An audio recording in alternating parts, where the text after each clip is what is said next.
Bueno, bienvenidos a todos y a todas a una nueva clase de Física 1, el turno B de este segundo cuatrimestre de 2021.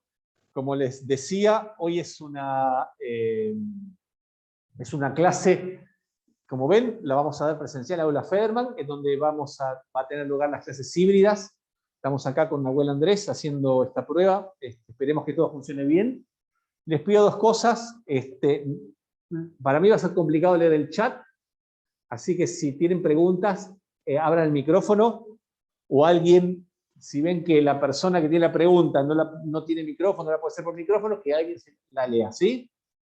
Y denme feedback. Necesito un poquito hoy un poco más de interacción que las otras clases, porque justamente al no leer el chat me va a resultar más difícil. ¿Está bien? ¿Estamos? ¿Largamos? Okay. Dale.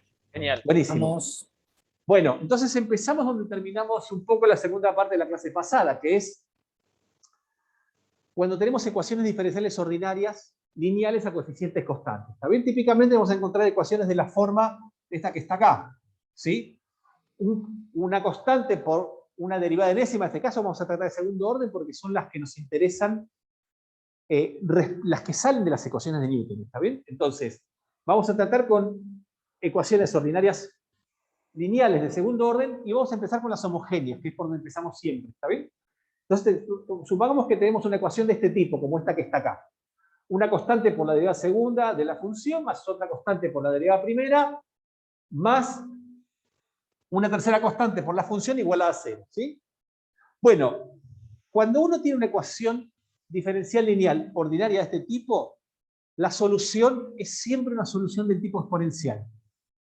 ¿Sí? Entonces, una ecuación de este tipo siempre va a tener soluciones de tipo exponencial. La única cosa es que esa exponencial puede ser compleja o real, como vamos a ver en los ejemplos. ¿Sí? Entonces, si la solución va a ser exponencial, planteamos, ¿sí?, que la solución sea una exponencial, una función e a la alfa x, donde alfa en principio no sabemos quién es. ¿Sí? Si nosotros queremos plantear una solución de este tipo en la ecuación diferencial, además de la función tenemos que calcular la derivada primera, que justamente es la misma pero baja el exponente alfa, y la derivada segunda, que vuelve a bajar el exponente alfa, y me queda ahí un alfa cuadrado. ¿Está bien? Entonces, venimos acá y reemplazamos. Donde dice la derivada segunda, la derivada segunda, donde dice la derivada primera, donde está la función. ¿Está bien? Entonces, me queda esa igualada a 0. ¿Hasta acá me siguen? Sí. Entonces, fíjense que justamente como cuando yo derivo una exponencial, siempre me aparece la exponencial acá sale de factor común, ¿sí? Y lo que me queda entre paréntesis es un polinomio que va a tener el mismo grado que el grado de la ecuación diferencial. ¿Sí? Y va a ser un polinomio en alfa, donde alfa es el exponente de la exponencial que propusimos. Para que esta ecuación se satisfaga para cualquier valor de x, se tiene que cumplir que este polinomio sea 0. ¿Está bien? Entonces, este que está acá se llama polinomio característico, A1 por alfa cuadrado más A2 por alfa más A3 igual. Ese es el polinomio característico de esta ecuación diferencial. ¿Está bien? Y las raíces de ese polinomio característico, es decir, los valores de alfa 1 y alfa 2, que hacen que ese polinomio característico valga 0, me van a determinar dos soluciones independientes de esa ecuación diferencial. También voy a tener dos soluciones, una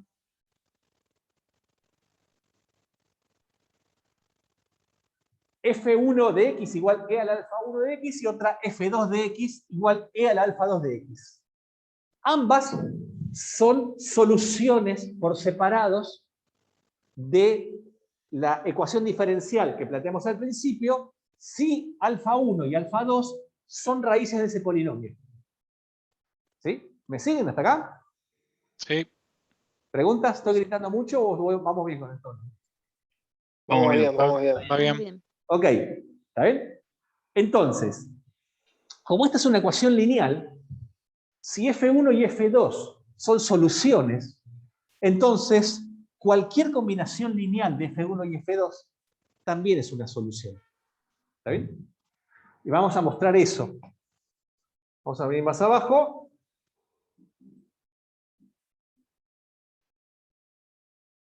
¿Sí? Entonces, la solución más general de mi ecuación diferencial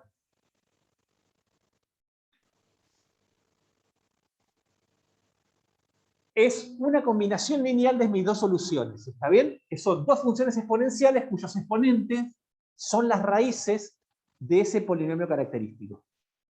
¿Sí? Todavía no me cuesta hallarme porque yo estoy acostumbrado, el último año y medio le hablé para la clase de la computadora y ahora le tengo que hablar a la cámara que está allá. ¿Está bien? Ah, listo, buenísimo. Cualquier cosa está Nahuel conectado con el chat, así que me dicen Nahuel del chat, ¿está bien? Entonces, lo que les acabo de decir es que la solución más general de esa ecuación diferencial es una combinación lineal de esas dos exponenciales. Vamos a demostrar, efectivamente, que esto es así. ¿Está bien? Entonces, para demostrar que esto es así, lo primero que vamos a hacer es meter esa solución general en la ecuación inicial. Entonces, si la función GH de X era la combinación de las exponenciales, esta de acá y esta de acá son la derivada primera y la derivada segunda de esa función general, ¿sí? De esa combinación lineal de exponenciales. ¿Está bien hasta acá? Sí. Entonces, si yo reemplazo la función y sus derivadas en la ecuación diferencial, lo que me queda es esto que ustedes ven acá. ¿Sí? A1 por la derivada segunda de esa función que es combinación lineal de todas, más A2 por la derivada, más A3 por esa función igual a 0. ¿Está bien?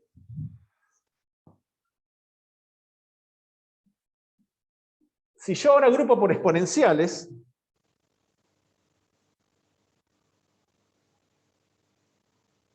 bueno,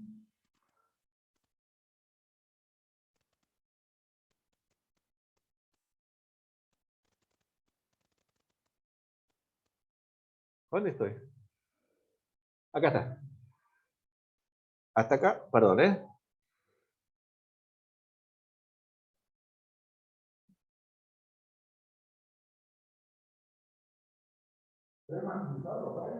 Si ahora agrupo por exponenciales, ¿está bien?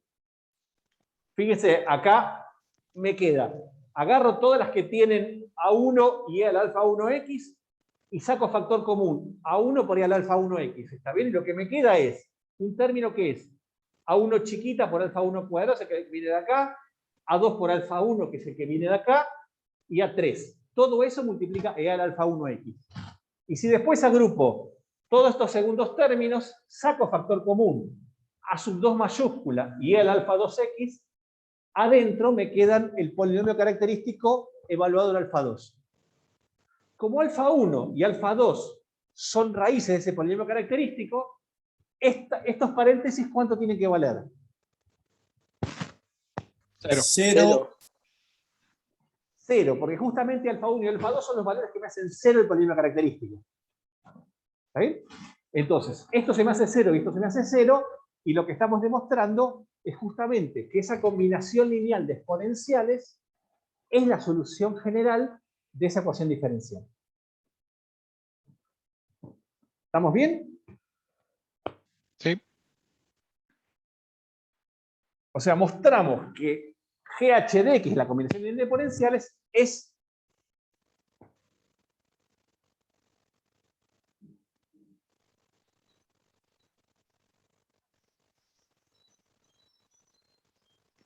la solución general.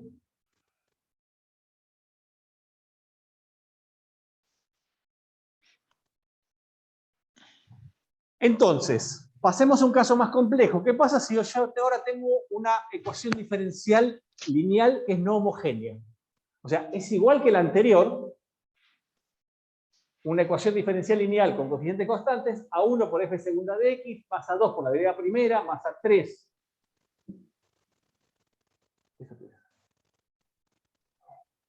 Más A3 por f de x igual a una función h de x. Esa va a ser la ecuación 3. ¿Está bien? Entonces, y esto no se los voy a demostrar, lo van a ver cuando lo vean en Mate 3, o creo que en Mate 3, si g, h de x son todas las soluciones, ¿sí? Esta es la ecuación que estamos ahora mirando ahora. Es decir, en vez de ser igual a 0, es una ecuación inhomogénea. ¿Está bien?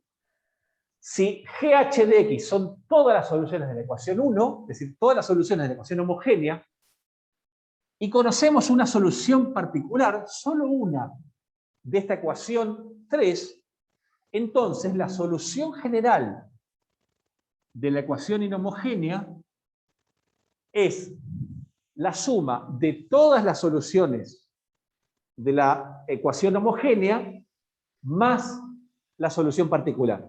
¿Está bien? Y este es un poco todo el marco teórico que usamos para ver ecuaciones diferenciales lineales, las que vamos a revisitar, las que vimos antes y las que nos van a servir para el oscilador lineal amortiguado y forzado. ¿Sí? ¿Estamos bien acá? ¿De alguna manera organizamos un poco donde nos habíamos quedado en la clase pasada? Sí, sí. ¿Preguntas que me quieran hacer?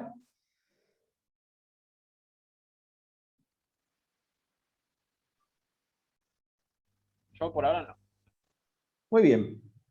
Entonces, el primer caso de interés es el oscilador armónico. ¿Está bien? Empecemos por el oscilador armónico. El oscilador armónico era una ecuación de este tipo. La x dos puntos más omega cuadrado por x igual a 0. Es decir, la derivada de x respecto al tiempo dos veces más omega cuadrado por x igual a 0. ¿Está bien? Y esa es la que teníamos antes. Nosotros habíamos visto que una solución de este oscilador armónico era a por el coseno de omega t más phi. ¿Sí? Ahora, en este contexto, decimos, bueno, esta es una ecuación lineal homogénea, ¿sí? De segundo orden, o sea que seguro tiene que tener, si lo que vimos anteriormente es cierto, seguro tiene que tener una solución del tipo exponencial.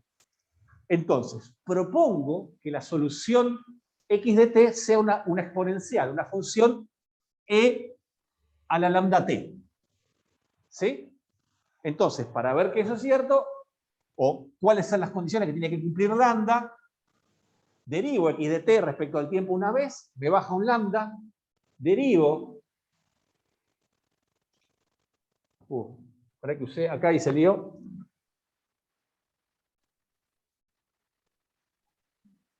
nos estamos conociendo con el pizarrón, ¿está bien?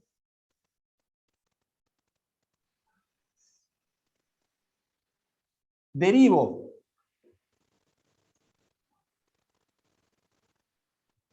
x de t, x punto de t respecto al tiempo de vuelta, me queda que x dos puntos es lambda cuadrado por i a la lambda t. Si yo reemplazo x dos puntos y x en la ecuación 4, me queda lambda cuadrado por i a la lambda t más omega cuadrado por i a la lambda t. ¿Está bien? Saco factor común e a la lambda t, y esto que me queda acá, ¿qué es? El polinomio característico. El polinomio característico, exactamente, digamos. ¿Está bien?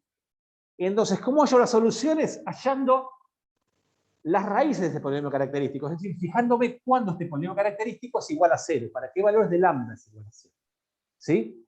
Ahora, si yo tengo un polinomio en lambda que es lambda cuadrado más omega cuadrado, ¿las raíces del polinomio cómo van a ser? ¿Reales o complejas? Complejas. Son complejas, ¿está bien? O sea, la única forma que esto se le haga 0 es si lambda es un número complejo. En particular, si lambda es igual a i por omega, a más i por omega o a menos i por omega. Es decir, igual a 0, paso el omega cuadrado restando, paso el cuadrado como raíz, la raíz de menos 1 es i, y tengo dos soluciones, una que se corresponde con más i omega y otra que se corresponde con menos i omega. Por lo tanto, lambda 1 igual a más i omega y lambda 2 igual a menos i omega son las raíces del polinomio característico de esta ecuación, la del oscilador armónico. ¿Está bien? Por lo tanto, la solución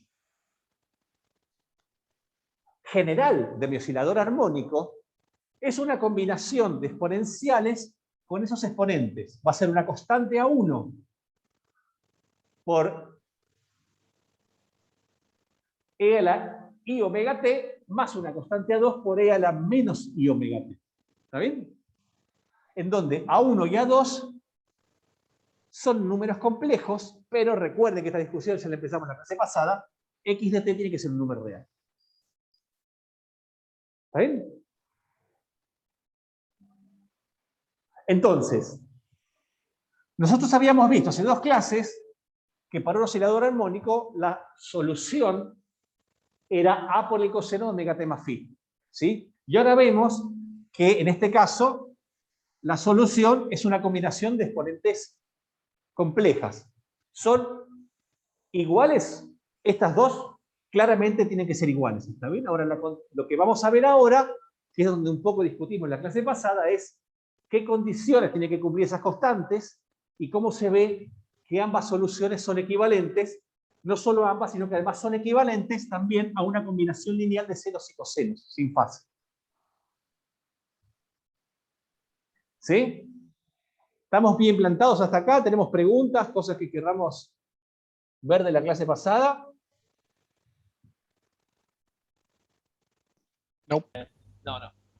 ¿Bien? Bueno, están sin preguntas. Hoy el escenario los dejó sin preguntas.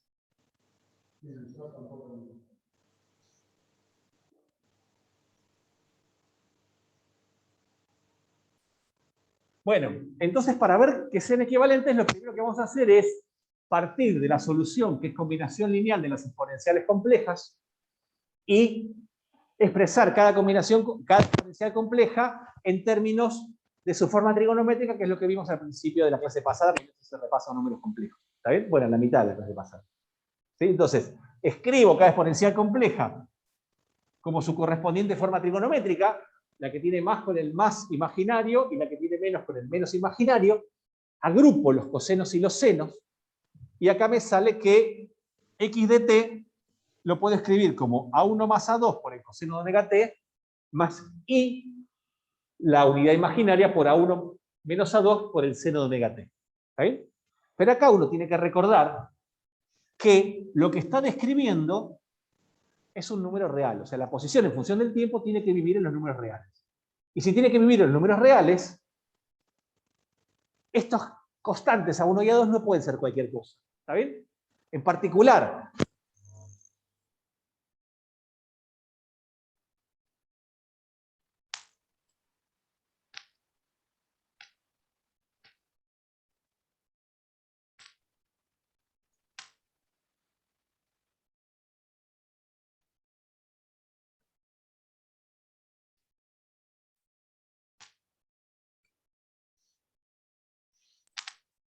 No se escucha.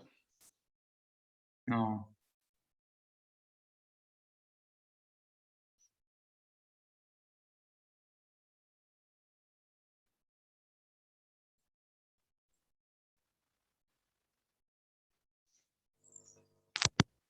¿me escuchan ahí? Sí. Ahí sí. Sí. Bueno, esta es una cosa que quería probar.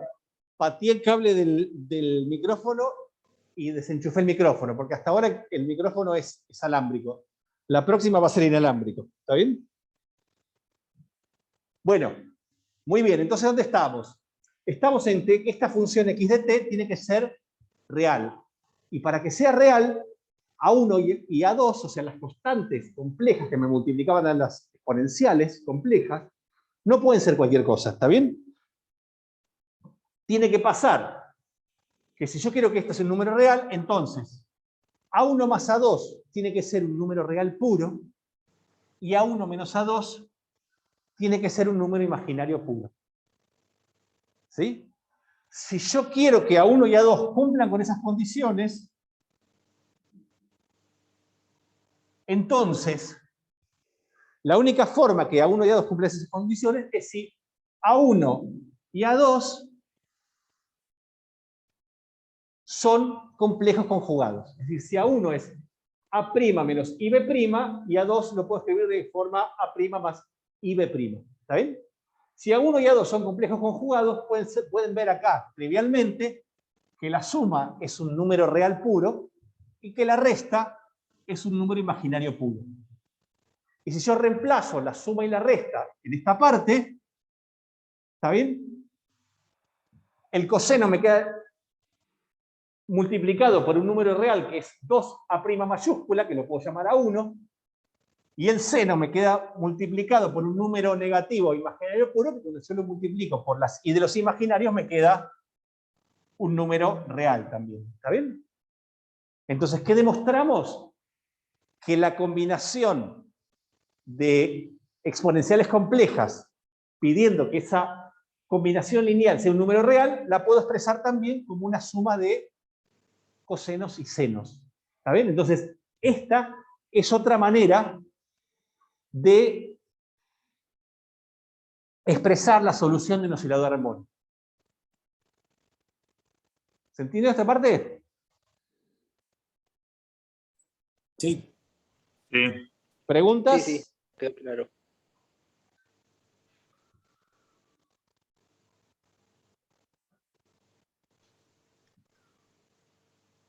¿Sin preguntas? Sin preguntas. Sí, A1 y A2 son ambos reales, dijimos, Claro, ¿no? son ambos reales. ¿Está bien? En particular, A1 es 2A' y A2 es 2B', en donde A' y B' justamente eran la parte real imaginaria de un número complejo. ¿Está bien? Acuérdense que A' y B' eran las componentes de uno de los números complejos que eran A1 y A2 mayúsculas. ¿Está bien? Eso quiere decir que si A1 y A2 los puedo pensar como las componentes real imaginarias de un número complejo, ese número complejo lo puedo expresar en el diagrama complejo de esta manera, va a tener un módulo A y va a formar un ángulo φ con el eje real. ¿Está bien? De manera que A justamente es el módulo del número complejo, φ va a ser el ángulo, puedo calcular como el arcotangente de A2 sobre A1, y puedo expresar ese número, la parte real A1 como el módulo por el coseno de φ, y la parte imaginaria A2 como A por el seno de φ. ¿Sí? ¿Me siguen esa parte? Sí. Si yo hago eso y reemplazo a 1 y a 2 que tienen esa forma en la ecuación que tenía antes, acá y acá, en donde antes decía A1 y A2, fíjense que acá me queda, en lugar de A1 me queda A mayúscula por el coseno de φ por el coseno de omega t, A mayúscula por el seno de φ por el seno de omega t. Si yo saco factor común A mayúscula,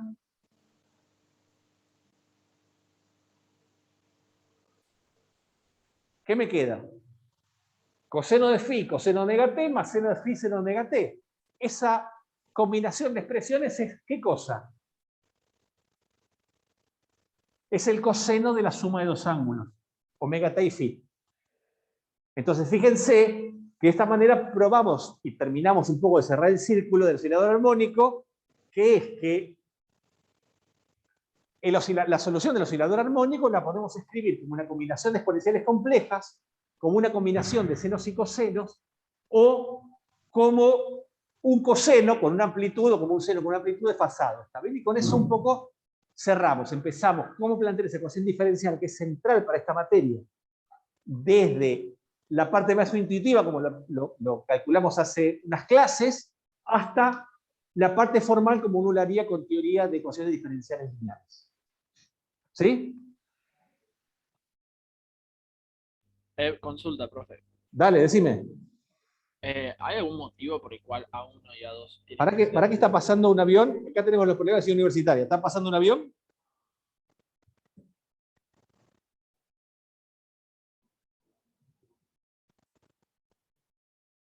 Muy bien. Te escucho, perdón. Sí, no. ¿Por qué hay un motivo específico por el cual tienen que ser las componentes pero de un número complejo? ¿Es porque vienen de un número complejo? ¿Un motivo específico por el cual? Perdón, que se cortó un poquito la comunicación. Sean las coordenadas de un número complejo. Porque A1 y A2 son las coordenadas de un número complejo. Claro. Sí, por esto de acá.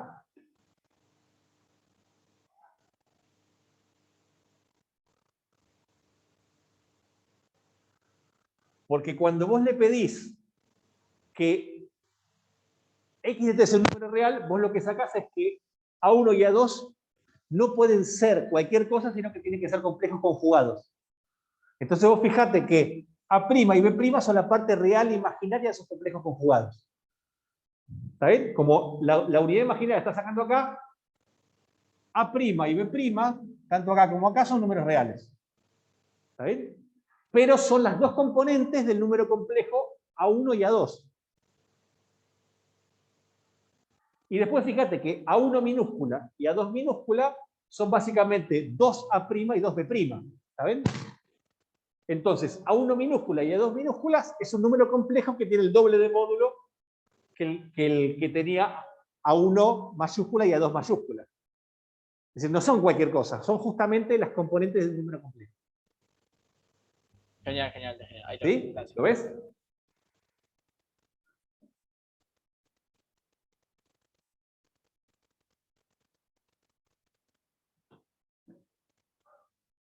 ¿Estamos bien? ¿Qué otra pregunta tenemos?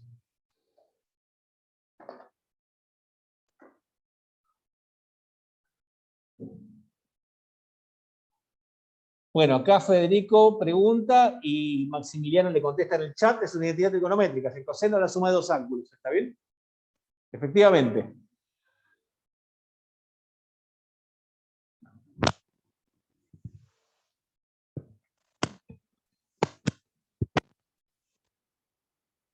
Bueno, lo más lío es el cable.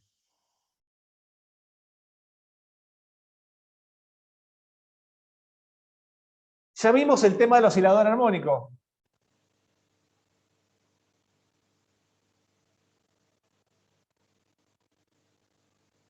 A ver.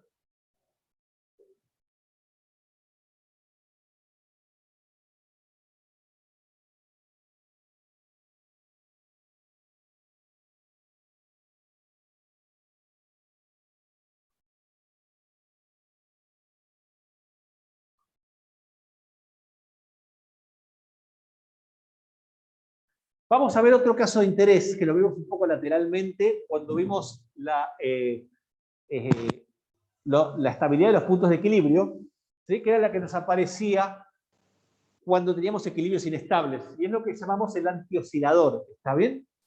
La ecuación de pequeños apartamientos para un punto de equilibrio inestable. ¿Se acuerda que cuando hacíamos la aproximación de pequeñas oscilaciones por un punto de equilibrio estable, nos aparecía una ecuación de este tipo de acá?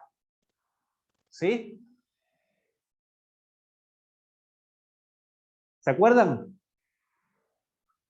Sí, sí. Entonces, era similar al oscilador armónico, pero importantísimo. En lugar de tener un más, tenemos un menos. ¿Está bien? Sin embargo, a esta altura del partido, nosotros, este tipo de ecuaciones diferenciales no nos asusta. ¿Por qué no nos asusta? Porque sabemos que es una ecuación de qué tipo. La solución es una... que es de segundo orden.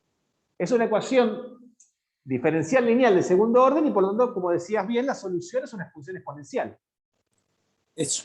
Exactamente. Entonces, si yo sé que la solución va a ser de tipo exponencial, planteo como solución una solución del tipo exponencial.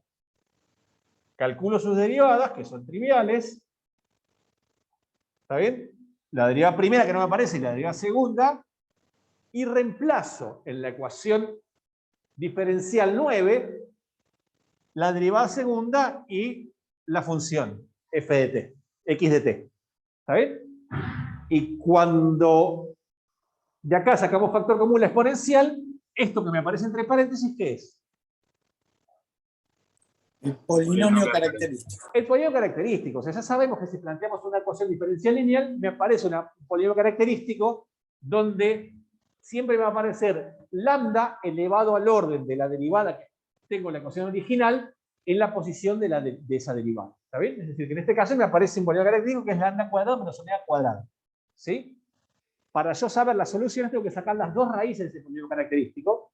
En este caso, las raíces ¿cómo van a ser? ¿Lineales, reales o complejas? Reales. Van a ser reales. En este caso va a ser más o menos omega. ¿Sí? Y entonces la solución general va a ser una combinación de exponenciales reales. A1 por e a la más omega t y A2 por e a la más omega t. ¿Está bien? O sea, la solución general de una ecuación del tipo antioscilador, como lo llamamos antes, en contraste por cuando nos aparecía, es una ecuación que tiene soluciones exponenciales reales. ¿Está bien? Y acá se ve, básicamente, se ve cuál es el inconveniente de equivocarse en el signo de la fuerza elástica. ¿Sí? Porque el signo de la fuerza elástica me va a hacer pasar una ecuación cuya solución es oscilatoria a una función cuya ecuación es exponencial, cuya solución es exponencial. ¿Está bien? Es un signo físico que tiene mucha importancia. Entonces no es un signo cualquiera, ¿está bien? Ese signo es conceptual y uno tiene que estar muy atento cuando hace el parcial para hacer ese tipo de cosas, ¿está bien? Entonces, ¿qué pasa con la solución cuando el tiempo se va a infinito? Bueno, la exponencial negativa se me va a cero, pero la exponencial positiva me diverge. O sea, si yo tengo una combinación de exponenciales de este tipo, y el coeficiente de la exponencial positiva no es cero, entonces esta solución diverge cuando el tiempo tiene infinito. ¿Sí? Bueno, este cable me tiene loco.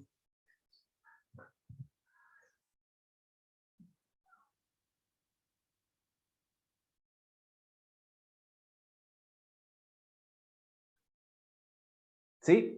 Una cosa, cuando uno tiene una suma de exponenciales reales, puede demostrar también que esa solución es equivalente a una solución que es una combinación lineal de coseno hiperbólico y seno hiperbólico. ¿Está?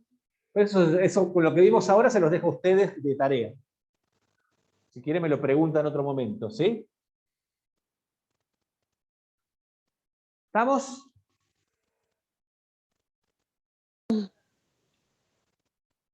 ¿Preguntas?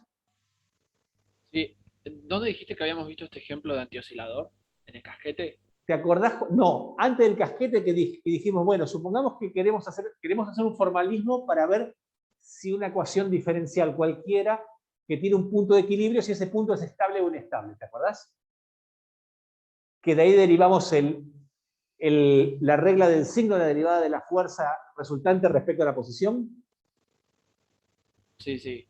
Bueno, en el caso, si esa derivada era negativa, la ecuación de la aproximación lineal de la ecuación alrededor de un punto de equilibrio estable te queda un oscilador armónico. Y la ecuación lineal alrededor de un punto de equilibrio inestable te quedaba una ecuación de este tipo que es la que llamamos antioscilador. De alguna manera mal definida, ¿está bien? No sé si vos, Nahuel, tenés otro nombre mejor para eso. Bueno, sí. ¿Sí? ¿Está?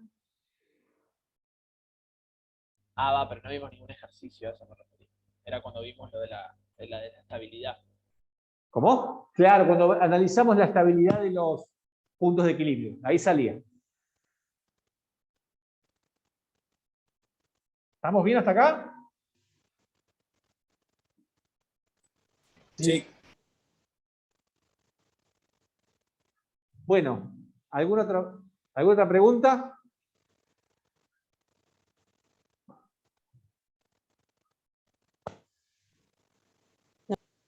¿Ninguna? Muy bien, vamos a ver entonces el oscilador armónico amortiguado. ¿Lo vieron en algún lado o esto es nuevo para todos? Salvo para aquellos que estén recursando la materia.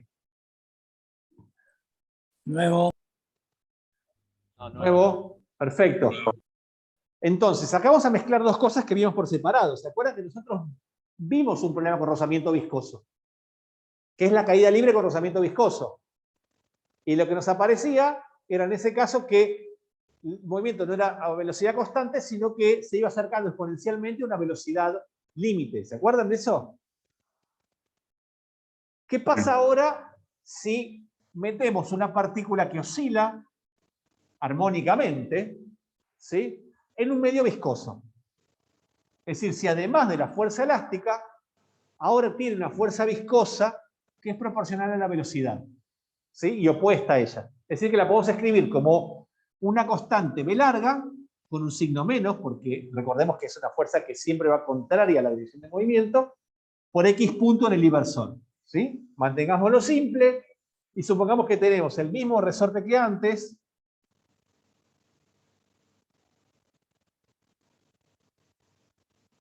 ¿sí? Un resorte fijo a la pared, con constante elástica K, longitud del reposo L0, y poníamos un sistema de referencia cuyo origen coincidía con la posición en la cual el resorte estaba en reposo.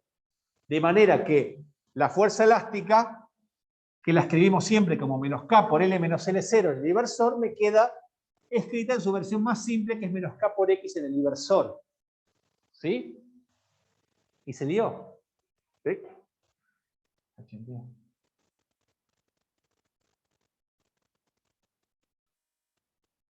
¿Está?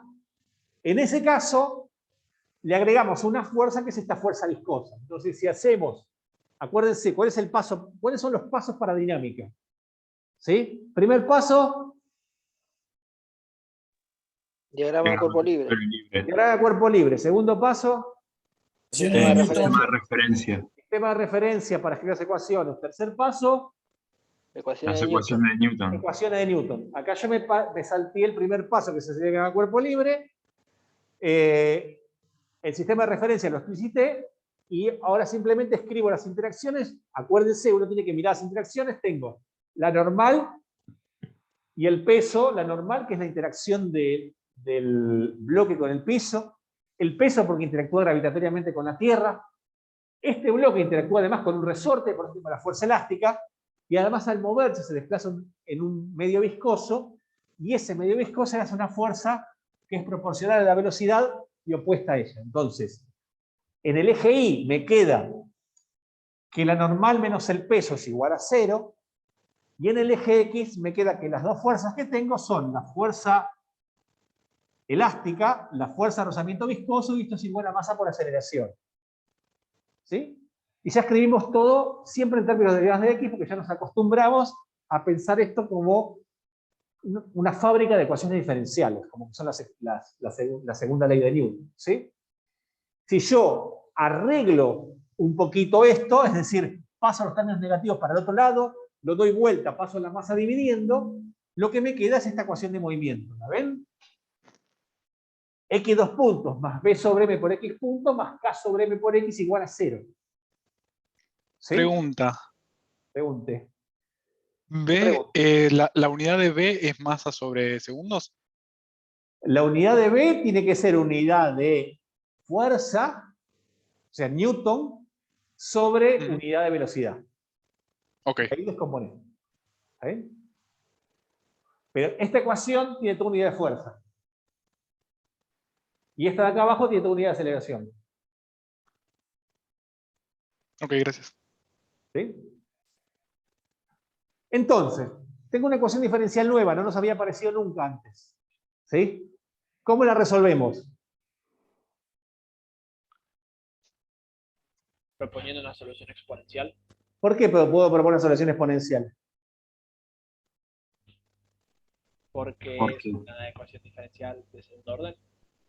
Porque es una ecuación diferencial lineal a coeficientes constantes y de segundo orden. ¿Está bien? No importa el orden, pero si es una ecuación diferencial lineal y los coeficientes son constantes, es decir, si tanto la función como sus derivadas no me aparecen en términos no lineales, entonces es una ecuación lineal, los coeficientes son constantes, en particular es homogénea, ¿está bien? Con lo cual es aún más fácil, entonces yo ya sé que la solución va a ser una solución exponencial. ¿Sí? Y la solución particular de esta ecuación va a depender de los valores del exponente de la exponencial que me hagan cero el polinomio característico. ¿Está bien? O sea que planteamos una ecuación, una solución exponencial, y directamente yo ya sé que voy a tener un polinomio característico de este tipo. No hace falta que haga siempre las cuentas. ¿Entiende por qué me aparece esto?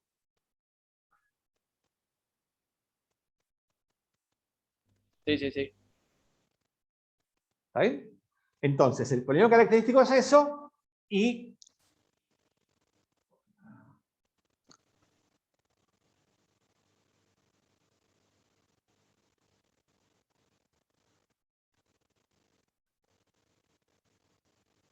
Bueno.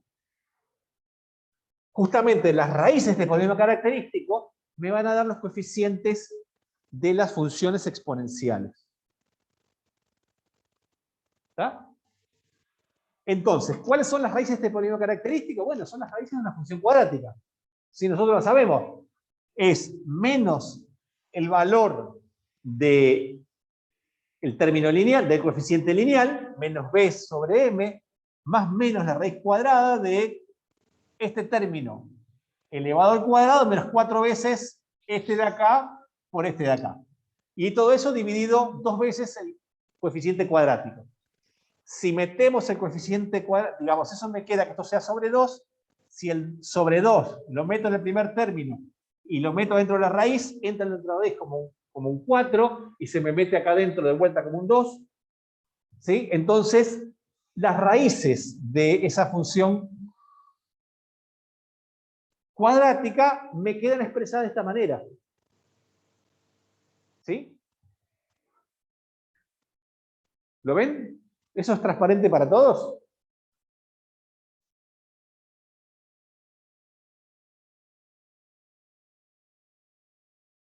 ¿Se cortó? No lo entendí. ¿No lo entendiste? Sí. ¿Qué No parte? entendí ahí de la parte de las raíces, ahí justo. ¿Cómo sacabas las raíces de una función cuadrática vos? ¿Te acordás? Sí, eso sí, pero Menos b más Aparente- menos la raíz sí, cuadrada de b cuadrado menos 4ac. Dividido 2a. sí. ¿Cuánto Sí. vale a en este caso? ¿B cuánto vale? B sobre M es lambda. B sobre Bueno, m. B sobre M. Lambda es la variable. ¿Y c cuánto Sí, sí. vale? K sobre M. Exactamente. Si vos haces esa fórmula y metes esos coeficientes, te queda esto que está acá. Uy. Sí. ¿Está Sí, bien? está ahí, sí. Si querés después repasar la cuenta en casa y cualquier cosa, si no me lo preguntás la clase que viene. ¿Sí? Ok. Pero es esa cuenta que estamos haciendo acá nada más. No tiene ningún otro misterio. ¿Sí? Salté un poco pasos porque ya son cosas que ustedes van sabiendo. ¿Sí? Llamemos beta a b sobre 2m. Y llamemos omega 0 cuadrado, que es la frecuencia natural del resorte del oscilador armónico, al término k sobre m. Si nosotros hacemos ese cambio de nomenclatura, entonces las raíces de esta exponencial me quedan menos beta, perdón, más menos la raíz cuadrada de beta cuadrado menos omega 0 cuadrado.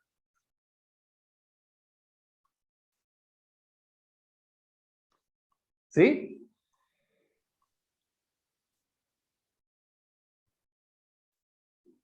¿Me siguen hasta acá o nos perdimos un poco? Sí, consulta. Decime. Antes no teníamos un ¿Quién omega pregunta? cero. Valentín, Valentín, ¿qué haces, Valentín? todo bien. Teníamos solo un omega, ¿no? Ahora hay un omega 0 porque va a cambiar. Ahora es el omega 0. ¿Por qué lo llamamos omega 0 y no omega? Claro. Efectivamente. Pero no nos adelantemos, ¿está bien? Genial.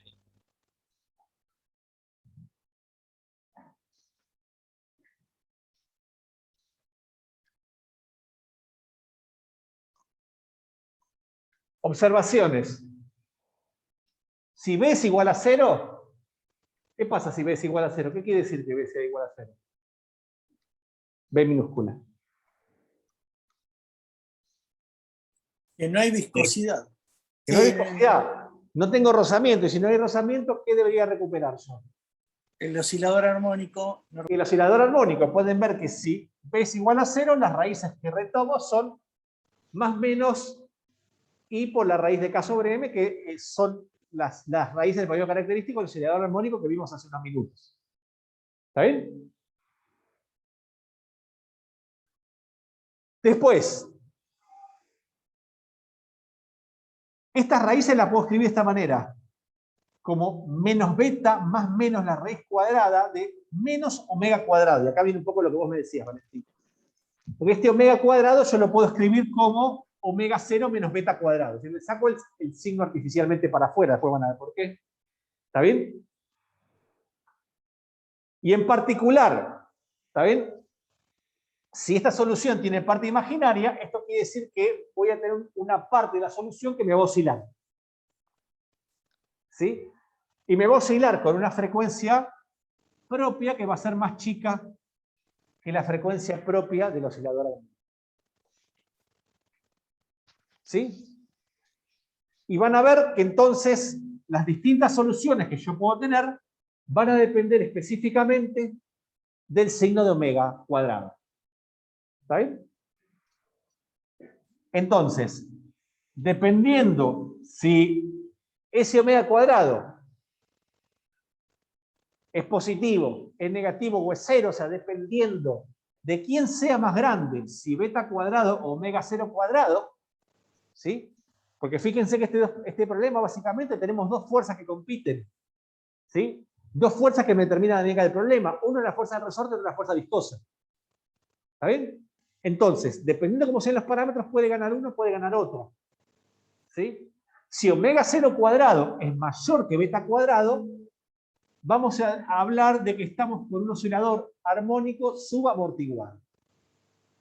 Si beta cuadrado es igual a omega cero cuadrado, vamos a hablar de que el oscilador armónico con rozamiento está en un caso de amortiguamiento crítico, y si beta cuadrado es mayor que omega cero cuadrado, vamos a ver que vamos a hablar de un caso que se conoce como sobreamortiguado. Es decir, tenemos tres tipos de solución.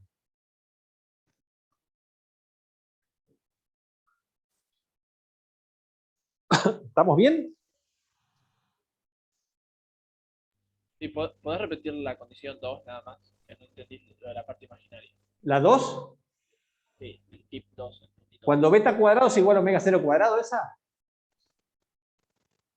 No, cuando introducís el omega al cuadrado. Ah, cuando introduje omega cuadrado acá. Simplemente llamo omega cuadrado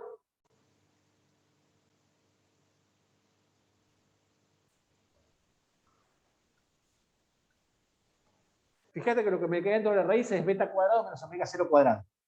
¿Sí? Llamo omega cuadrado a omega cero cuadrado menos beta cuadrado. Es decir, saco un signo menos de factor común dentro de la raíz, y lo que me queda omega cero cuadrado menos omega cuadrado lo llamo omega cuadrado. ¿Esa es la pregunta?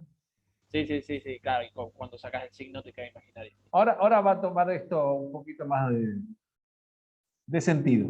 ¿Está bien? Pero analicemos el caso subamortiguado primero.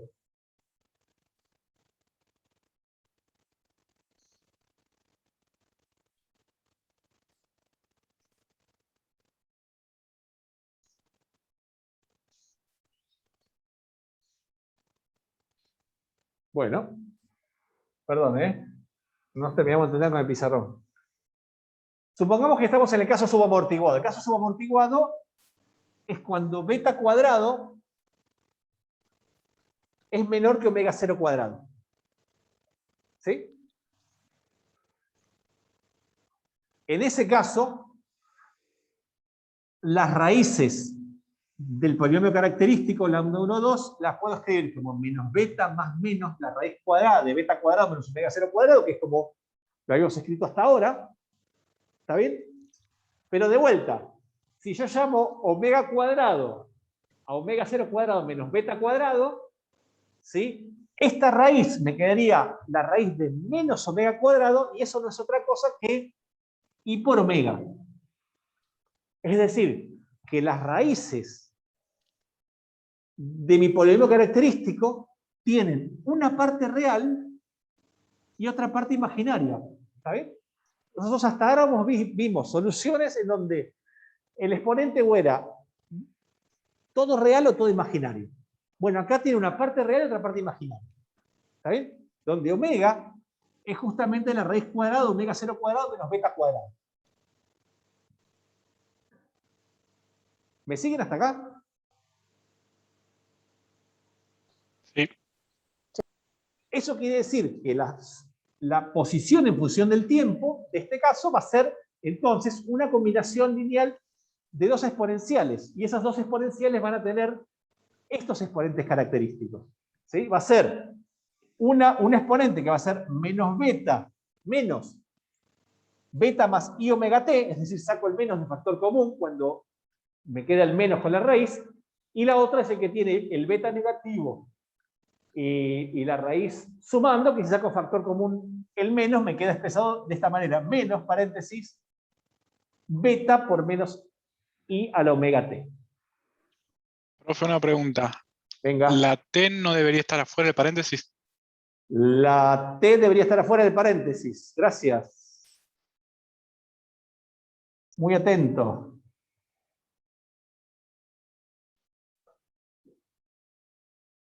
Muy bien.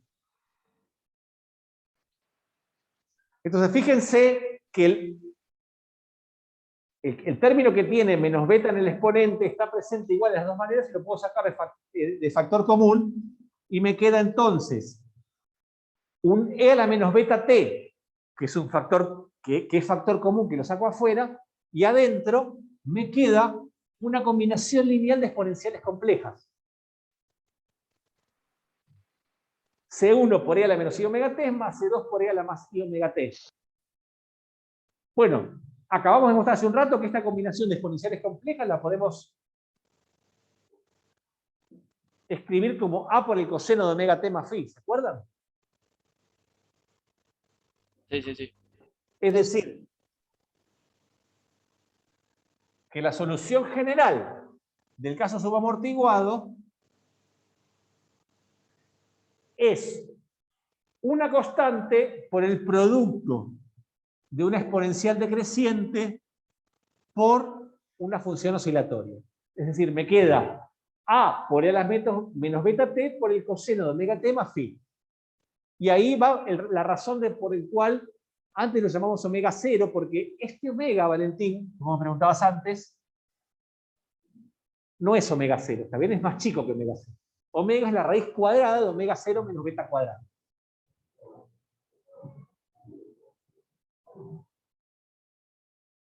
Claro, genial, genial, genial. ¿Sí? Entonces, al ser el omega más chico que omega 0, eso quiere decir que el tiempo, el periodo característico de esa oscilación es más grande que el periodo esperado para un oscilador armónico sin rozamiento. ¿Sí?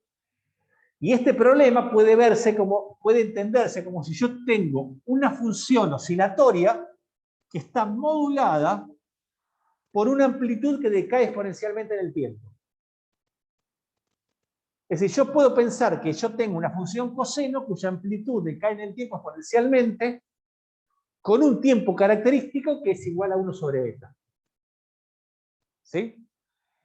Así como tengo dos fuerzas compitiendo, que son la fuerza de rozamiento y la fuerza elástica, cada fuerza tiene un tiempo característico. ¿Se acuerdan que ya comparamos tiempos característicos? ¿Sí? En este caso, el tiempo característico de la exponencial es 1 sobre beta. ¿Sí? Y el tiempo característico de la oscilación sin rozamiento es 2pi sobre omega 0, que es el tau 0, el tiempo característico del oscilador armónico. ¿Está bien? Entonces yo las dibujo, se me ven una cosa de este tipo. Una oscilación que se va muriendo con el tiempo, que es de la forma que acostumbramos a ver las oscilaciones. Está bien porque siempre tenemos rozamientos metidos. Me olvidé de borrar el chivo. ¿Está? Consulta, en teoría así como está nunca deja de moverse, ¿no? ¿Cómo? En teoría digo, así como está la función, nunca deja de oscilar en realidad. Como que Bueno, son oscilaciones muy, muy chiquititas, pero... exacto, nunca dejaría de oscilar porque siempre, digamos, la amplitud se va reduciendo a 0, pero nunca a 0. El tema es que vos siempre medís una cierta resolución y en algún momento la amplitud está por debajo de la resolución para la que vos estás midiendo. Claro. La oscilación. Y ahí, para los efectos prácticos, los efectos experimentales, ahí vos la amplitud se te murió. Gracias. De nada. ¿Está bien? Entonces, como les decía, tag 1, que es 1 sobre beta, es el tiempo característico del término viscoso. ¿Está bien? Esto quiere decir que la amplitud en un tag 1 se me reduce al 37% de la amplitud original, en 2 tiempos característicos al 14% y en 3 tiempos característicos a el 5%. Con lo cual pueden ver cuál es la naturaleza, o cómo puedo hacer yo para tener que el movimiento sea más, oscile más o menos, ¿está bien? Porque si mi escala de tiempo, la escala a la cual decae la exponencial es muy lenta, o por lo menos es mucho más grande, ese tiempo característico es mucho más grande que el tiempo de oscilación, entonces esto me va a permitir ver las oscilaciones hasta las segundos. ¿Sí? Y fíjense que para que hacer yo que tag 1 sea grande, tengo que hacer que, de alguna manera, que beta sea chico, y para que beta sea chico tiene que ser chico B el término de rozamiento. O sea que cuanto más sea chico el rozamiento, más grande es el tiempo característico exponencial y más exponenciales voy a ver. ¿Sí? Más oscilaciones de ese oscilador voy a ver. Y eso es un poco lo que les cuento acá. ¿Sí? Un poco eso que está acá. O sea, pensar esto como una competencia de tiempos característicos. ¿Vamos bien hasta acá o...?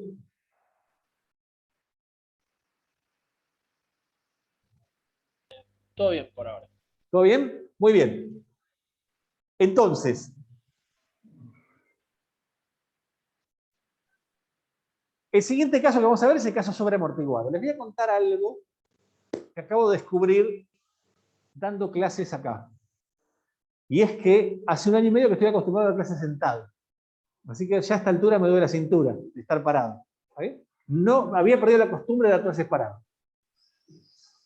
Bueno, esto está saliendo grabado, ¿está bien? Confesiones de una persona avejentada. Bueno, muy bien. ¿Cuál es el caso sobreamortiguado? El caso sobreamortiguado es cuando beta cuadrado es mayor que omega 0 cuadrado. Es decir, cuando de alguna manera la viscosidad o el rozamiento le ganan al resorte.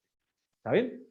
Entonces, si yo parto de las raíces del polinomio característico, que eran menos b más menos la raíz cuadrada de beta cuadrado menos omega 0 cuadrado, si omega 0 cuadrado es más chico que beta cuadrado, entonces lo que tengo adentro de la raíz es un número real y ambos exponentes son reales. ¿Está bien? Es decir, no solo ambos exponentes son reales, sino puedo ver que ambos exponentes son negativos. ¿Sí? Porque al ser omega omega 0 cuadrado más chico que beta cuadrado, este número de acá adentro va a ser menor que beta cuadrado. Y por lo tanto, toda la raíz cuadrada va a ser más chica que beta. Es decir, que en ambos casos, también me va a quedar un número negativo. ¿Eso lo ven todos? Sí. Sí. Sí. Muy bien. Entonces, si es un número negativo, en ambos casos un número negativo, yo me aseguro que ambas exponenciales son exponenciales decrecientes. O sea, no me diverge ninguna exponencial. ¿Está bien? Y la solución general es una combinación de ambas. Una que tiene el más acá y la otra que tiene el menos acá. ¿Está bien? Ambas son exponenciales decrecientes, por lo tanto, la solución general, ¿cómo se va a comportar?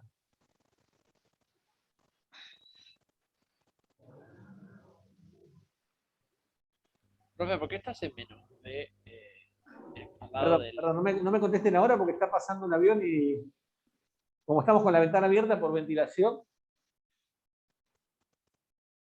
Ahí estamos. Dígame. ¿Por qué está el B al lado en el segundo término de la solución, junto con el C2, hay un menos B? ¿Cómo? Ese B que está como multiplicando el paréntesis, en el segundo término. ¿Ese B que está multiplicando el paréntesis? Ah, ¿este? Claro. Está mal. Muy bien. Buen ojo, gracias. Bueno, sacando esa, que es un hongo que me mandé yo. ¿Está bien? Muy atentos. La pregunta es, ¿cómo se comporta entonces la posición en función del tiempo en este caso?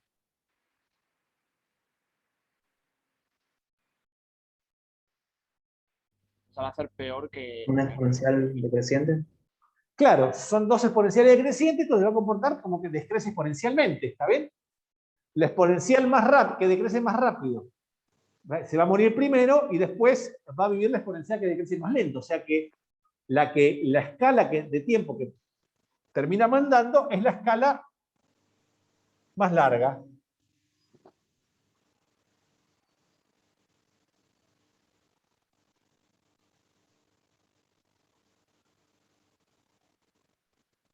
¿Está bien? O sea, si la escala más lenta es la que tiene el más acá y la escala más larga es la que tiene el menos ahí, ¿está bien? Porque dividir por un número más chico me hace que el tiempo que tenga que sea más grande, entonces la que termina ganando es la exponencial decreciente más lenta. ¿Sí? Entonces yo grafico la posición en función del tiempo.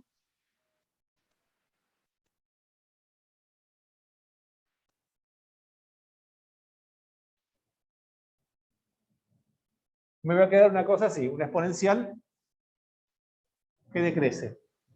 ¿Sí? Y no llega a oscilar porque la amplitud de la oscilación decrece tan rápidamente que esta partícula no llega a ser una oscilación antes que lo mate el decrecimiento de la exponencial. ¿Está bien?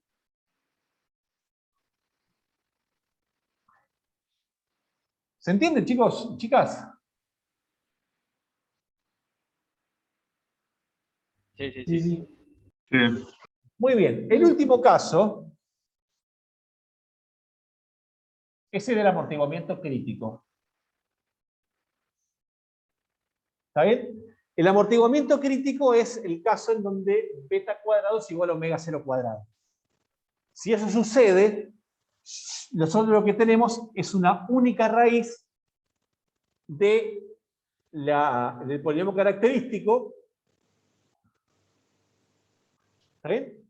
Y eso quiere decir que esa raíz es una raíz doble, ¿está bien? Es una raíz que está degenerada, ¿sí? A pesar de eso, la dimensión del espacio de solución en la ecuación diferencial tiene dos dimensiones, es decir, que yo tengo que tener dos soluciones linealmente independientes. Una de esas soluciones va a ser e a la menos beta t, ¿sí? Dado que menos beta es la raíz característica, y la otra solución, y esto no lo voy a demostrar, lo van a ver cuando vean mate 3, ¿está bien? Es una solución del tipo t por e a la menos beta t. Es decir, que la solución general, en el caso del amortiguamiento crítico, es una combinación de e a la menos beta t y de t por e a la menos beta t. O sea que la solución general, ¿sí? Y esto sí viene de Galerazo, no se lo voy a demostrar, pero pueden probar que esta función es solución de la ecuación en este caso, es una función de este tipo, es decir, va a ser una exponencial que decae con un exponente que es igual a beta.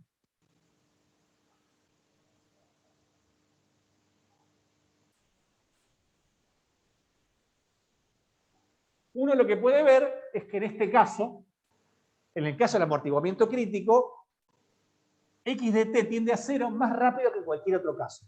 ¿Sí? Y eso uno lo puede mostrar porque puede ver que beta ese valor de beta solo es más grande que cualquiera de los valores del exponencial decreciente que uno tiene cuando tenía el caso sobreamortiguado. Es decir, si uno agarra el exponente del caso sobreamortiguado y saca un factor común beta, puede ver que todo esto que queda entre paréntesis, que me queda multiplicando beta, es un número más chico que 1, por lo tanto esto es más chico que menos beta. ¿Está bien? Esto quiere decir que si yo grafico el módulo del exponente que me da el tiempo de caída más lento del sobreamortiguado en función de omega 0 sobre beta, entonces en todos los casos es más chico que beta. Es decir, que el tiempo característico, el beta, el exponente característico de todos los casos sobreamortiguados son más chicos que el exponente del amortiguamiento crítico. Por lo tanto, el amortiguamiento crítico es el caso en donde decae más rápido.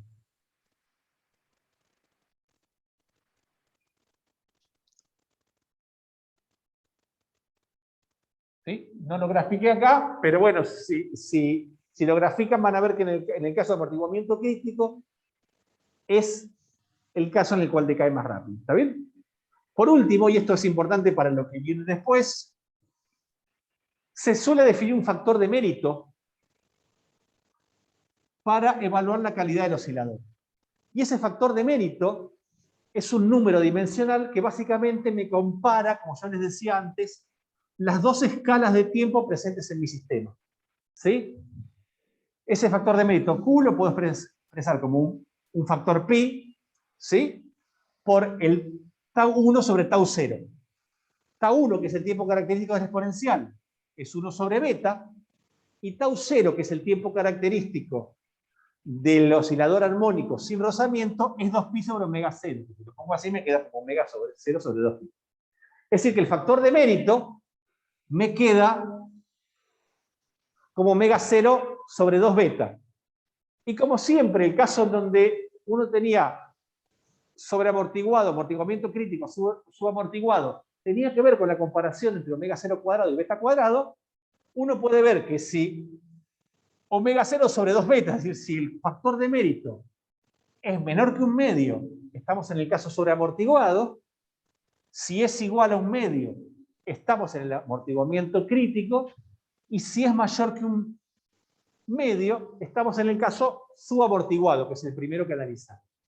¿Está bien? Y en particular, cuanto más grande sea el Q, eso quiere decir que más grande es el tiempo característico de la exponencial decreciente respecto del tiempo característico del oscilador, y entonces más oscilaciones vamos a ver. Cuanto más grande sea el Q, más oscilaciones vamos a ver. En particular, si es menor que un medio no vemos oscilaciones, si es mayor que un medio vamos a ver oscilaciones, y cuanto más grande que un medio sea, más oscilaciones vamos a ver antes de que ese oscilador se muera. ¿Sí? ¿Se entendió esto último?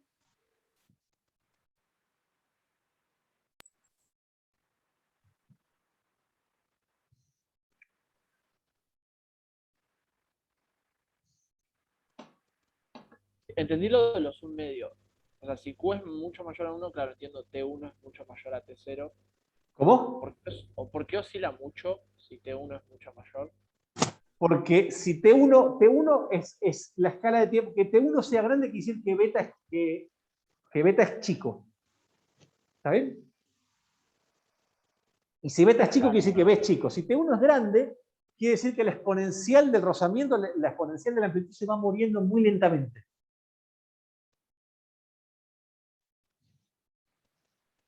¿Está bien? Sí, genial.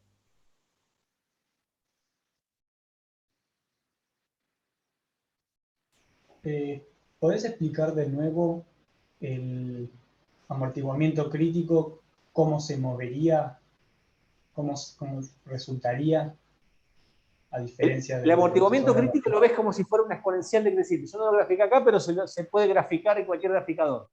Esa no tengo la serie en función del tiempo graficada.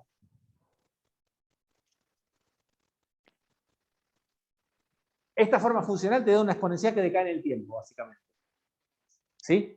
Y lo que podés mostrar es que este beta es más grande que cualquiera de los exponentes de la exponencial del caso sobreamortiguado. ¿Saben? O sea que siempre va de, como este beta es más grande que cualquier lambda 2 del caso sobreamortiguado, siempre va a decaer más rápido. O sea, decae exponencialmente como el sobreamortiguado, pero más rápido. O sea que dejaría el movimiento mucho más rápido que el otro. Decae, sí. Sí. Yo no me atrevería a decir que es mucho más rápido, sino más rápido. Ok, gracias. Profe, ¿y que la amplitud esté multiplicada por el tiempo significa algo? No, porque no solamente es la amplitud, es un término que te aparece, no juega un papel muy grande. Acá Nahuel es que Voy a aprovechar la presencialidad. No, lo que piénsenlo de alguna manera alternativa a lo que está diciendo Pablo es el hecho de como si fuese que intenta querer ser un oscilador subamortiguado y la viscosidad lo suficientemente intensa para no permitírsela. Entonces ya ni bien quiere hacer el primer periodo, ya o decayó o no le da. Entonces les recomiendo googlear oscilamiento crítico y van a ver que hay un montón de plots, porque hoy lo googleé. Van a ver un plot donde pareciera que quiere, pero no le da la talante. Igual en un rato lo vamos a charlar. Ok. Muy bien. ¿Pregunta?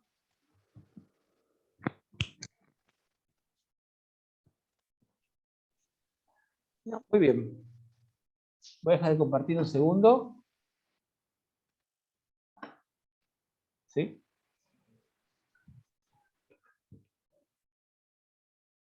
Bueno. Ahora vos. Sí, decime. Ahí cuando pusiste Q igual a pi por tau 1 sobre tau 0, Sí.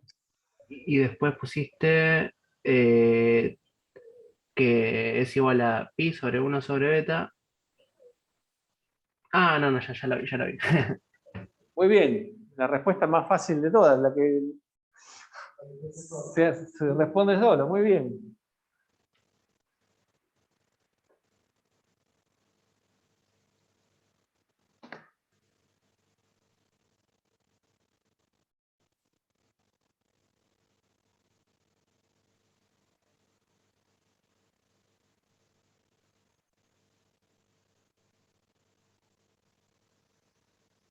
¿Cuáles son las preguntas? Vos estás mirando el chat y estás interactuando con el chat. Sí, porque yo agarré una tabla y quedé con los comentarios de la referencia que quedaba la cabeza del no.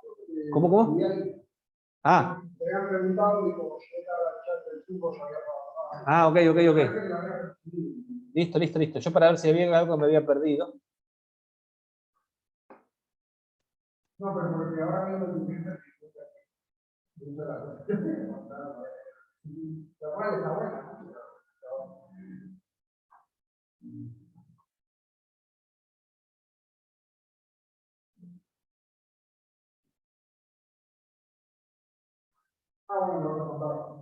Voy a empezar con. Sí, un rato más, hasta -4 sigo. ¿Está bien? Bueno, ¿están todos acá? Estamos. Muy bien.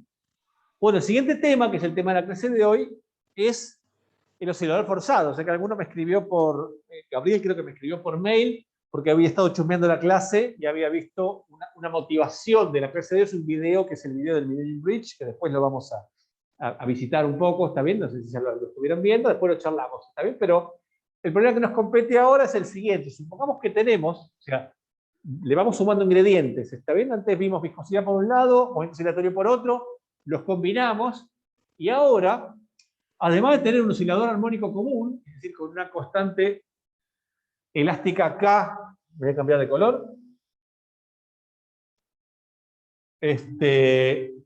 y una longitud L0, y además de tener rozamiento viscoso, le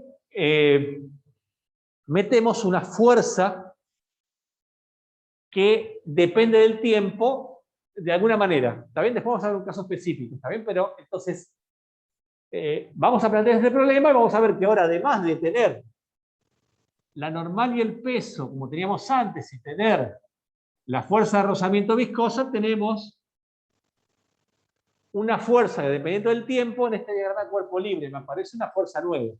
¿Sí?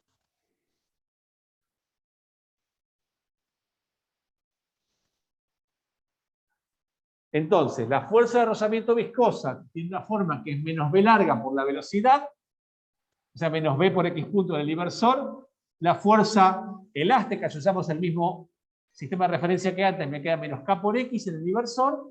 Y además tenemos ahora una fuerza externa que en principio depende del tiempo. ¿Sí?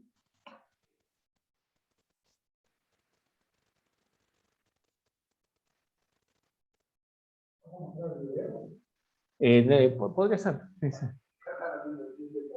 Ah, sí, ya lo vieron. Sí. Bueno, ¿me siguen hasta acá? ¿Estamos bien? Entonces, problema de dinámica, diagrama de cuerpo libre, sistema de referencia, ¿está acá? ¿Lo ven? Y ecuaciones de Newton, los 3 pasos previos para empezar bien cualquier problema dinámico. ¿Estamos hasta acá o nos quedamos? Estamos. ¿Estamos? Estamos. ¿Perdimos pila o vamos bien? Vamos bien. A ver, ¿cómo hago para...? Quiero sacar esto. Bueno. Entonces, la ecuación de Newton en el eje Y me queda normal en los 3 pesos igual a 0. En el eje X me queda la fuerza elástica, la fuerza viscosa, y ahora esta fuerza dependiente del tiempo igual a masa por aceleración. ¿Saben? Si escribimos la ecuación de movimiento, pasamos los términos que tienen X y X puntos del lado derecho, después lo invertimos, tenemos el lado izquierdo, me queda X2 puntos más K sobre M por X más B sobre M por X punto igual a la fuerza sobre la masa. ¿Está bien? Y si usamos la nomenclatura de antes, a este K sobre M lo llamamos omega 0 cuadrado y a este B sobre M lo llamamos 2 beta.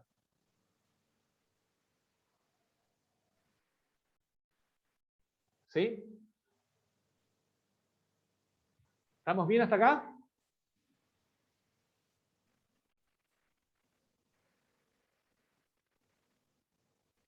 Sí, es como el amortiguado, pero igualado a otra cosa, ¿no? ¿Cómo? Es como el amortiguado, digo, los términos, los Es coeficientes. exactamente igual con el amortiguador, nada más que la ecuación que me queda ahora es una ecuación que es una ecuación homogénea o no homogénea. Genial. No homogéneo. Fíjense que no está igualada a 0, está igualada a un término que es F sobre M, por lo tanto, la diferencia acá es que la, digamos, solución general de esto, no la clase pasada, sino que hace un rato, es todas las soluciones de la ecuación homogénea más una solución particular. Ahora, las soluciones de la ecuación homogénea, ¿cuáles son?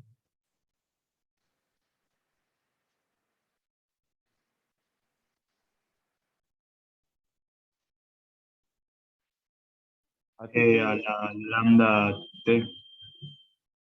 El lambda T son las que vimos hace un rato, la del oscilador amortiguado. ¿Está bien? Si yo acá, para esta ecuación me queda homogénea, tengo que hacer F igual a 0. Si yo hago F igual a 0, lo que me queda es la ecuación del movimiento del oscilador amortiguado que vimos hace un rato. ¿Está bien? Entonces, esta XH de T, las soluciones homogéneas, son las que vimos recién, las soluciones del oscilador amortiguado. ¿Está bien? Entonces, lo que me dice y lo que aprendimos de teoría de ecuaciones diferenciales es que para hallar la solución general, tengo que hallar una solución particular que en principio va a depender de cómo sea esa fuerza. ¿Está bien? Nosotros este tipo de problemas ya lo hicimos en algunos ejemplos de la clase pasada, por ejemplo, si esa fuerza, en lugar de depender del tiempo, es una fuerza constante. Por ejemplo, el peso. ¿Sí? Si esa fuerza era constante, esa solución particular, ¿cuál era? ¿Se acuerdan? Era cuando la aceleración me daba 0. ¿Y eso qué posición me da cuando la aceleración vale 0? De equilibrio. La posición de equilibrio, ¿está bien? Entonces, una solución particular de la ecuación esa, si la fuerza es constante, es la posición de equilibrio, ¿está bien?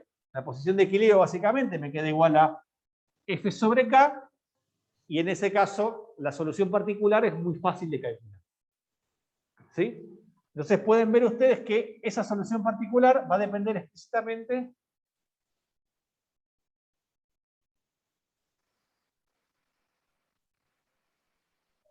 no tengo más apuntes. Ah, ok, este también me vino mal. A ver.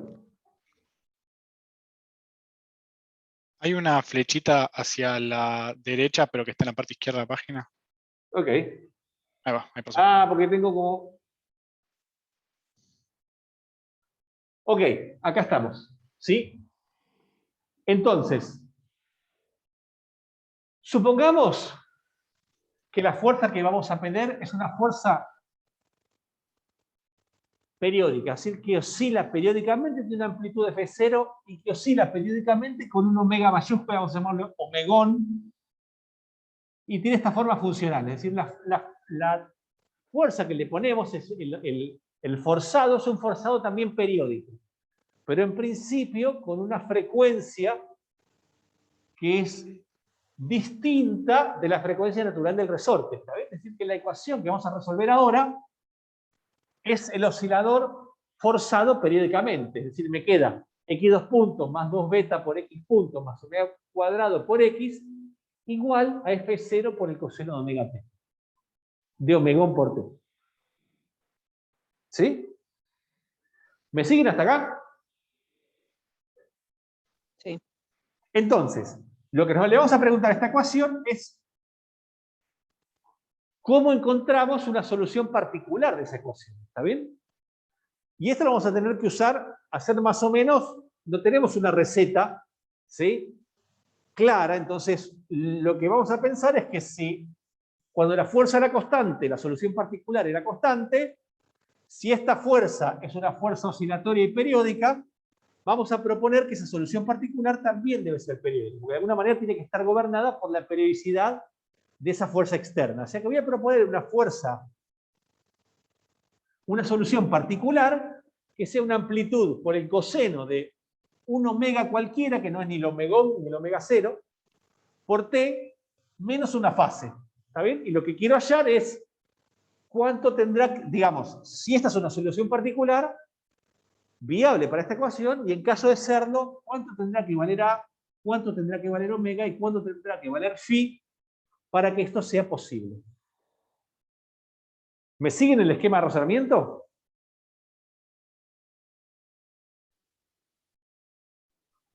Sí, sí, pero hay un motivo por el cual se resta ese...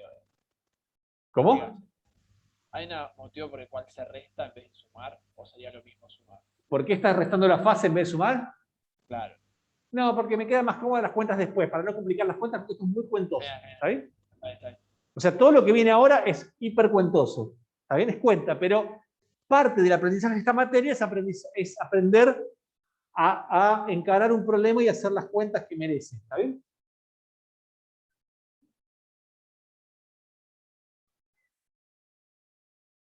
Entonces, si yo...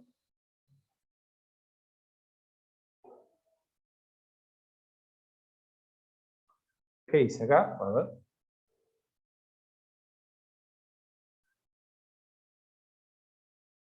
No. Está bien, me está mostrando el sentido.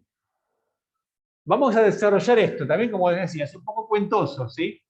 Entonces, la amplitud la paso dividiendo para hacer más fácil las cuentas, y supongamos que el x de t lo escribo de esta manera. X de t sobre a es el coseno de omega t menos phi. ¿Sí? Entonces, yo este coseno lo puedo escribir, van a ver que me va a hacer un poquito más fácil las cuentas después. Como tengo el coseno de la resta de dos ángulos, lo puedo escribir como el coseno del primero por el coseno del segundo menos el seno del primero por el seno del segundo. ¿Está bien? Y una vez que escribí el x de t de esta manera, lo derivo una vez. ¿Está bien? Entonces, cuando derivo una vez, me aparece un omega por acá, la derivada del coseno es menos el seno, y me aparece, la derivada del seno es el coseno, me aparece y también un omega por acá. Y cuando derivo dos veces, vuelvo a derivar esta expresión, y me aparece esto de acá. Menos omega cuadrado por el coseno de omega t, coseno de phi, más omega cuadrado por el seno de omega t, seno de phi. ¿Está bien?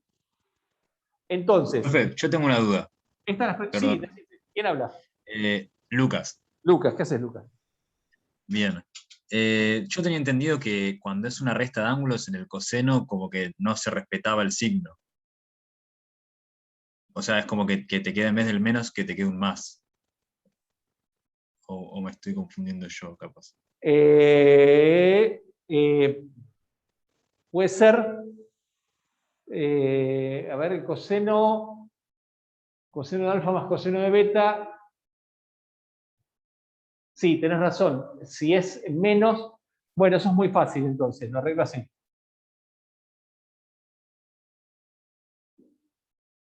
Le pongo un más acá. Y listo. Ok, dale, gracias. De nada. Pero tenés razón. Así que ahí hay inconsistencia. La solución que voy a plantear es con el más ahí entonces.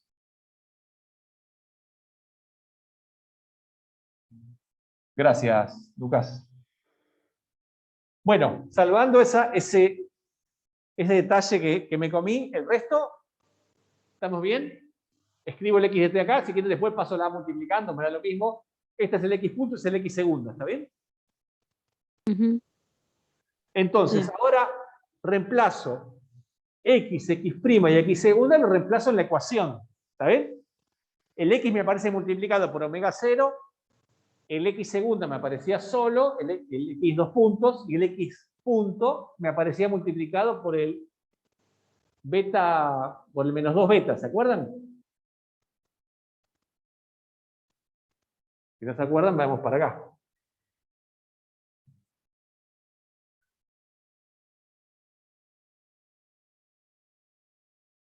¿Sí? Ahora reemplazo x segundo, x y x' acá, acá y acá. ¿Está bien?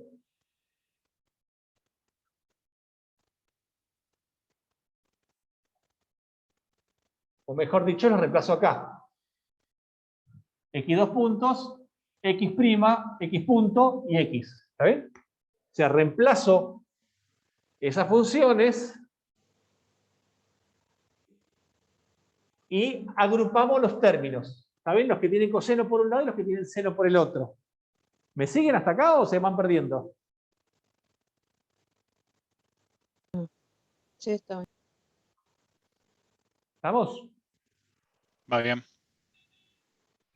Profe, ¿te puedo decir algo? Sí, lo que quieras.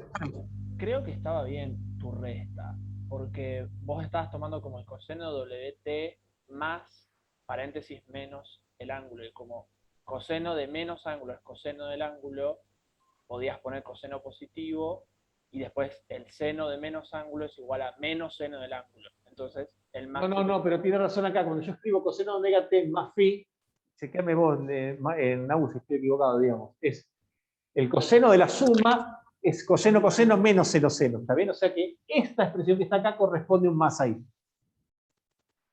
Claro, pero coseno, si vos le ponías la resta, te quedaba un más. Si yo le queda la resta, me queda un más, ¿está bien? Pero yo después tenía que cambiar de todos los signos a lo que me viene después, entonces me es más fácil cambiar ese signo acá y mantener todos los signos que después uso en todas las cuentas después. Ok. ¿Está bien?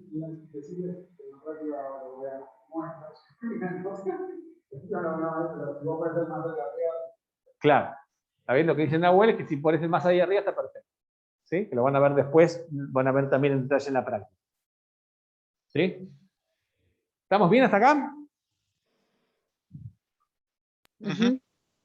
Muy bien, entonces reemplazo en la ecuación,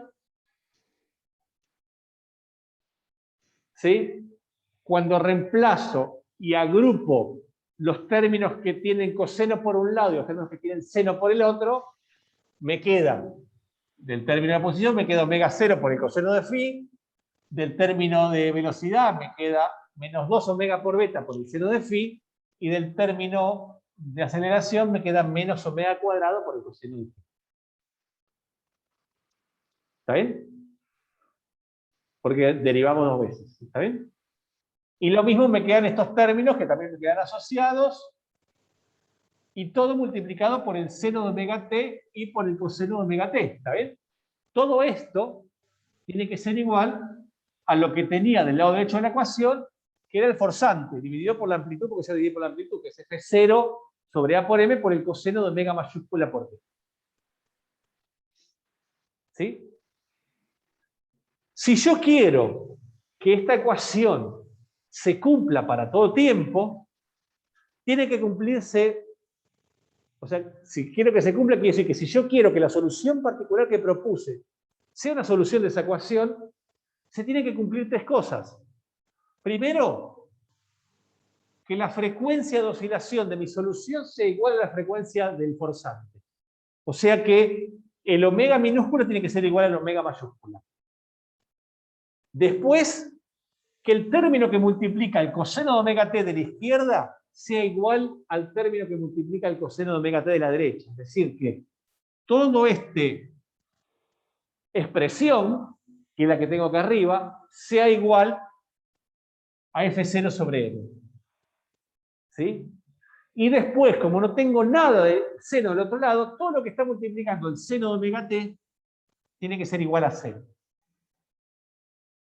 Es decir, para que se cumpla que esta solución que propusimos sea una solución del forzante que estamos poniendo, se tiene que cumplir estas tres condiciones. ¿Sí? La condición de abajo, que es la ecuación 4b, es la que me va a dar una expresión para cuánto tiene que ser la fase de la solución. Fíjense que para que esto sea igual a 0, ¿está bien? Yo puedo agrupar de este lado los términos que tienen seno de phi, entonces me queda seno de phi por omega mayúscula al cuadrado menos omega 0 cuadrado. Del lado derecho paso 2 omega por beta por el coseno de phi, y lo que me queda es que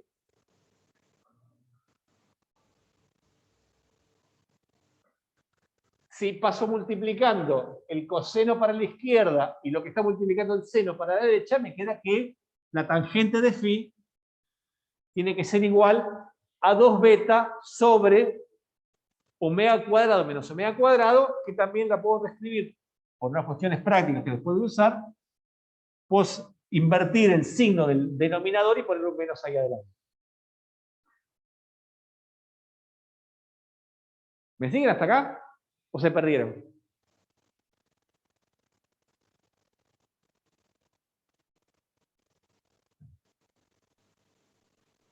No me queda claro, profe, dónde salen las condiciones, las tres condiciones de arriba.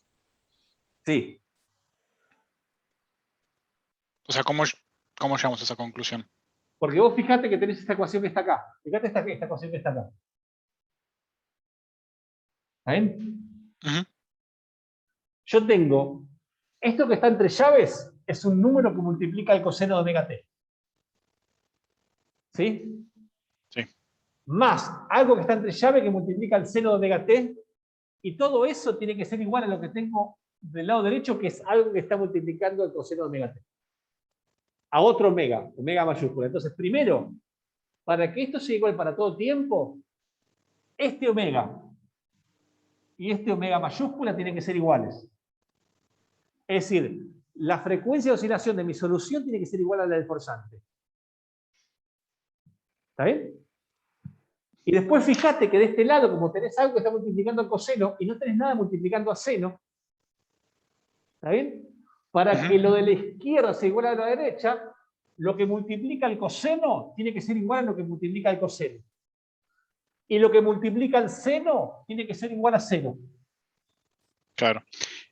Entiendo por qué esa solución tiene sentido, no entiendo por qué es la única.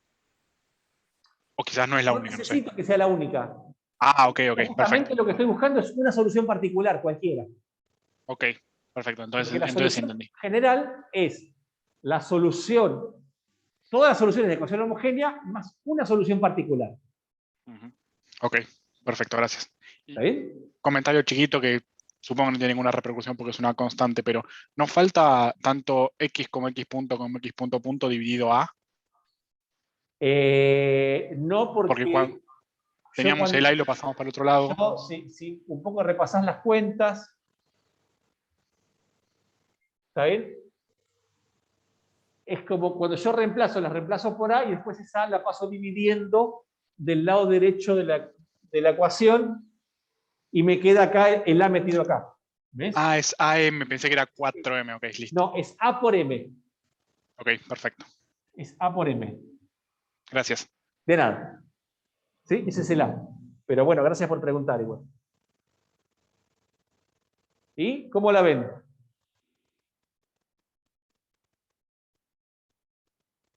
¿De dónde viene ese omega mayúscula al cuadrado menos omega 0 al cuadrado? No lo veo. de acá, fíjate que los términos que, cuando yo le pido que el término que está multiplicando al seno se me haga 0, yo acá tengo seno de phi por menos omega 0 cuadrado y seno de phi por omega mayúscula al cuadrado. Si yo saco factor común entre esos términos, seno de phi, me queda acá omega mayúscula al cuadrado menos omega 0 cuadrado. Claro, y pasás sumando el otro, ok. Y el otro lo paso sumando del otro lado. O sea, igualo todo esto a 0 y el 2 omega mayúscula por beta me queda multiplicando el coseno de phi. Después paso dividiendo el coseno de phi. Me queda tangente de phi y el omega cuadrado, omegón cuadrado menos omega 0 cuadrado me queda acá. ¿Lo ves? Genial, sí, perfecto. ¿Lo ven todo el mundo? ¿O más o menos?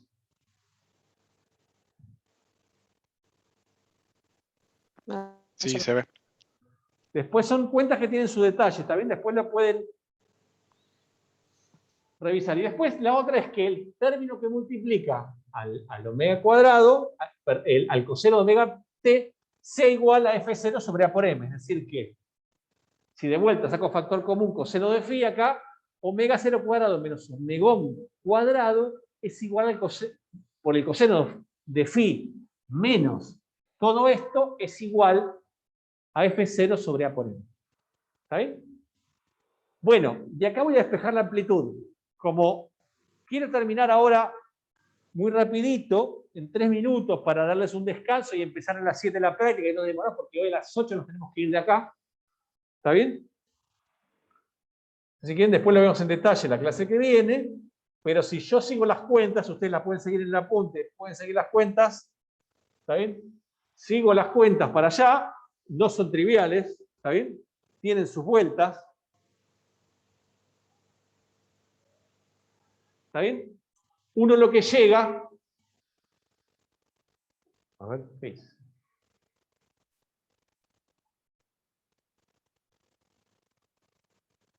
Es a esto.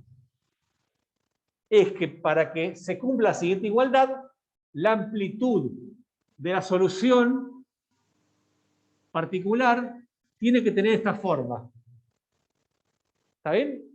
Entonces, la solución particular va a ser A por el coseno de omega t más phi, en donde este omegón es el omega del forzante. ¿Está bien? La solución particular va a tener la misma, oscilar con la misma frecuencia que el forzante, pero la amplitud que tienen acá, ¿qué característica le ven?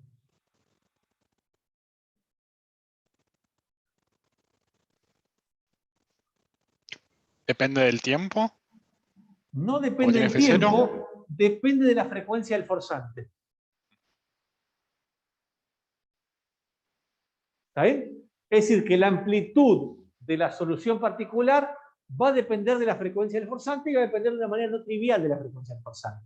¿Está bien? Esto quiere decir que, como vieron en el puente del Binarious Bridge, puede ser que haya frecuencias del forzante que me maximicen la amplitud de oscilación. Es decir, que si yo perturbo a un sistema que tiene una frecuencia propia a una frecuencia que es parecida a su frecuencia propia, entonces el sistema ese va a oscilar con mucha más amplitud que la que oscilaría a otra frecuencia. Y ese fenómeno se llama resonancia. ¿Está bien? Si yo entonces miro cómo es la solución general, porque yo ahora hallé la solución particular, ¿está bien? Nosotros sabemos que la solución general es es la suma de todas las soluciones de la ecuación homogénea más esta solución particular. ¿Está bien? El tema es que las soluciones de la ecuación homogénea son las ecuaciones del oscilador amortiguado. ¿Y qué pasa con las soluciones del oscilador amortiguado cuando uno deja pasar mucho tiempo?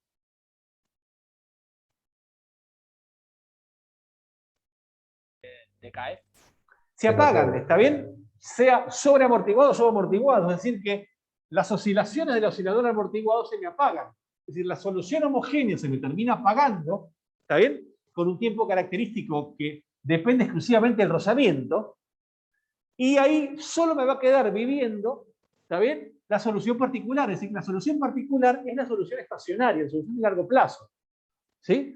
Entonces, si uno perturba un oscilador armónico amortiguado con una frecuencia, con un forzante periódico, lo que tiene, la solución también va a ser una solución periódica, pero su amplitud va a depender de la frecuencia. ¿Está bien? Y para no aburrirlos y para dejarles un poquito de descanso, pueden ver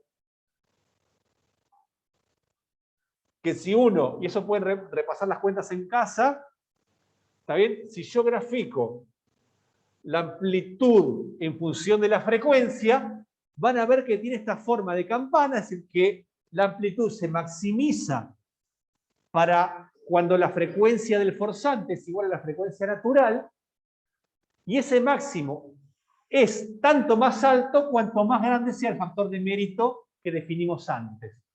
¿Está bien? Bueno, voy a parar de compartir acá.